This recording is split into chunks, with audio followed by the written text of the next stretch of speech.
Olá, boa noite, sejam todos bem-vindos, todas bem-vindas ao nosso podcast sobre saúde. Eu sou o Carlos, estou presente juntamente com a Marinês, a Maria Eduarda e a Thalita. Nós somos do curso de enfermagem, estamos no segundo, terceiro semestre, né? Hoje nós vamos falar um pouco sobre o vírus HIV, né? E para nos ajudar a entender um pouco mais sobre esse vírus, nós trouxemos a profissional, a Thais Moterani, que é farmacêutica, já tem já alguns anos, né? Oi, tudo bom? Seja bem-vinda, Thaís. Obrigada, Carlos. Obrigada, meninas, pelo convite.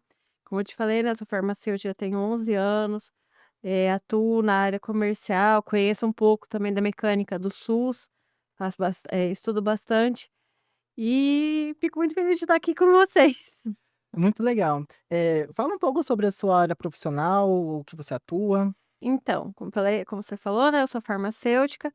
E eu tenho uma visão, assim, muito grande da área da saúde ser uma coisa multifatorial. A minha parte, teoricamente, estaria ligada à medicação, né, e tudo que acarreta, modo de uso, cuidado.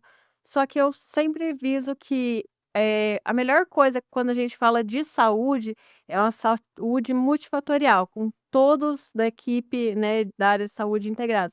Farmacêuticos, enfermeiros, fisioterapeutas, médicos, nós somos uma equipe só, e é isso que vai fazer a diferença na vida do nosso paciente. Nós temos uma conversa com equidade. Muito legal. Perfeito. Então, para darmos início, pode falar para a gente, o que é o vírus do HIV, né? E quais partes do corpo ele vai afetar para a gente? Então, o vírus do HIV, ele é um vírus de longa duração, então ele vai infectar a célula, ele vai matar a célula, vai se ligar ao RNA e ele vai colocar a sua célula para trabalhar para replicar ele mesmo. Então, é um vírus que dificilmente você vai sentir sintomas logo de início, como falei, ele é de longa duração, às vezes demoram-se 10 anos para ter os primeiros sintomas. Ele afeta o nosso sistema imunológico, né, destruindo as nossas células T4 de defesa. Então, pessoas com HIV podem passar uma vida inteira sem saber que tem o vírus, a não ser que ele se reproduza o suficiente para se tornar aí sim a doença AIDS. Qual é a frequência dessa doença na população? Ela é considerada comum no Brasil? Sim, ela é considerada comum, mas a gente fala muito mais sobre diagnóstico do que sobre frequência, tá, Mi? Porque é uma coisa bem real no nosso país, o diagnóstico vem melhorando nos últimos anos. As pessoas, como eu disse, às vezes passam 10, 20 anos sem saber que tem, porque a carga viral é baixa para que não existam sintomas.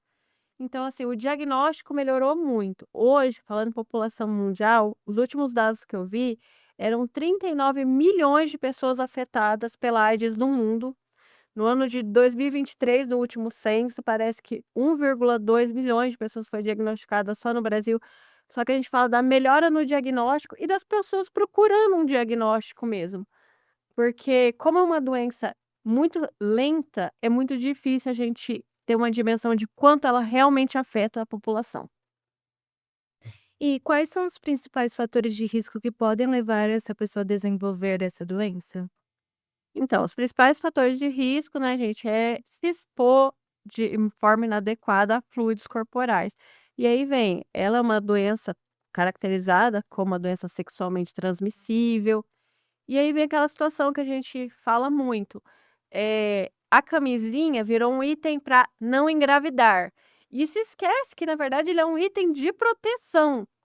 Então não é: "Ai, eu sou menina, então é só se eu não quiser engravidar". Pessoas que têm, trabalhos obviamente relacionado, né, a conteúdo adulto, pessoas usuários de droga que trocam seringas, mas, e infelizmente a mais triste de todas que é a transversal, onde a mãe através dos fluidos corporais acaba passando para o filho.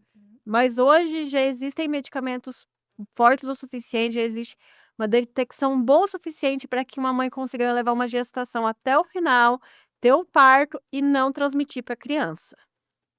E quais são os primeiros sinais e sintomas que a população deve ficar atenta? Obviamente, se você, né, entra nos fatores de risco, você tem que estar sempre fazendo os exames. Quem faz doação de sangue, por exemplo, é muito legal, é um exame obrigatório na doação de sangue. Só que se você chegar a apresentar sintomas nas primeiras semanas, eles são muito parecidos com uma gripe. Então é febre alta, dores no corpo. Provavelmente a maior parte da população passará sem perceber, mas se você se expõe a situações de risco, o recomendado é estar fazendo a testagem sempre. Detalhe, os postos de saúde fazem a testagem gratuitamente. Então, é mais a gente ter uma conversa sobre não ter medo de correr atrás da própria saúde, não ter vergonha. Ô Thaís, como é feito o diagnóstico? Existe exames específicos para o HIV, laboratoriais ou de imagem? Não existe exame de imagem, por exemplo, existe os exames de sangue, exames rápidos, inclusive autotestes para o HIV, porque por ser uma doença extremamente estigmatizada, as pessoas têm vergonha de falar, até de procurar auxílio para saber se tem ou não. E isso acaba dificultando o diagnóstico, muito mais do que a falta do exame. E quais são os tratamentos mais utilizados atualmente? E eles envolvem algum tipo de medicação, alguma terapia ou mudança no estilo de vida da pessoa? Obviamente, a mudança do estilo de vida é essencial, porque como é uma doença que vai suprimir o sistema imunológico, a gente tem que deixar o corpo mais forte possível. Então, uma alimentação balanceada, adequada, atividade física para constituir massa muscular, eh, se é usuário de drogas, obviamente, né, sair dessa vida para não adquirir outras doenças. Porque o problema da AIDS em si, né, que é a doença que o HIV traz, é a doença subjacente que vai levar a pessoa a óbito. Então, um cuidado com a própria saúde de forma total e, é claro, né, tomar a medicação antirretroviral, que é um combo que a gente chama de coquetel, pois são vários medicamentos associados que vão diminuir essa carga viral, talvez ao ponto de ser até indetectável através de exame.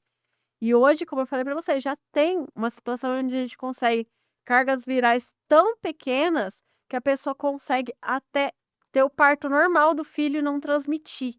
Então, o cuidado com a medicação, com a própria saúde, tiram aquele estigma de tenho AIDS, eu vou morrer, que era um estigma muito comum antigamente. E pensando na atuação multiprofissional, qual é o papel da área como a enfermagem e a farmácia no cuidado desse paciente? Olha, a enfermagem, ela é muito essencial, principalmente para acolhimento. Falo que o acolhimento é a parte mais essencial de quem tem HIV, pois é o medo do desconhecido, é a falta de informação, informações equivocadas que fazem com que a maioria das pessoas não queiram ter menor contato com quem tem HIV. Então, esse cuidado humanizado que só a enfermagem eu acho que consegue dar com 100%. E quais complicações podem surgir quando a doença não é tratada adequadamente? Bem, a carga viral aumenta e nós temos o HIV instalado.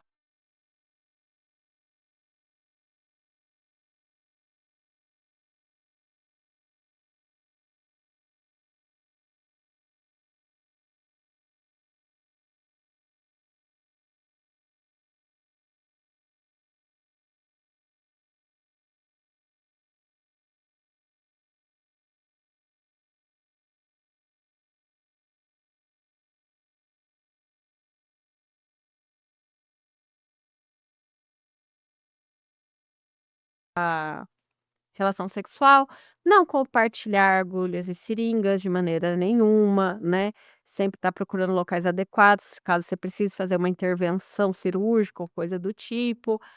E, principalmente, conversar com seus filhos sobre isso, deixar claro. E para nós, estudantes da área da saúde, qual conhecimento ou habilidade você considera essencial para lidar com os pacientes com esse diagnóstico? Eu acho que empatia, não tem palavra melhor quando a gente fala de uma doença que causa um estigma tão grande, uma dor tão grande no paciente. É demonstrar que vocês não têm medo, não têm receio e que vocês estão ali para eles. Se eu tivesse que falar alguma coisa para alguém que está tratando de AIDS hoje, tá tudo bem. Se você se cuidar, vai ficar tudo bem. Você não tem que se segregar da humanidade. Você não fez nada de errado, suas coisas podem acontecer. Então é isso, pessoal. Eu gostaria de agradecer muito a nossa convidada, a Farma Thaís, por ter compartilhado o seu conhecimento, né? E ajudar a todos a compreender um pouco mais sobre o vírus do HIV, né? Que eu acho que é muito importante essa compreensão.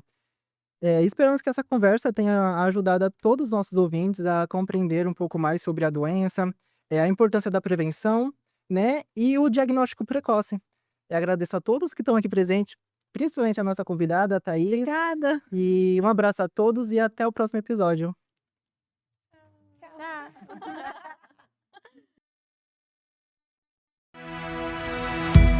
Crescer é mais do que estudar. É viver uma jornada que transforma o seu futuro com propósito, cuidado e inovação. Na Unifama, você escolhe o seu jeito de aprender: presencial, semipresencial ou EAD. Aqui o aprendizado acontece na prática, em um campus com mais de 32 hectares a poucos minutos do centro de Maringá. Um ambiente completo com laboratórios modernos, estrutura integrada e tudo o que você precisa em um só lugar. Clínicas de ensino, professores que vivem o mercado e estágios com mais de 100 empresas parceiras conectam você ao futuro desde o primeiro dia.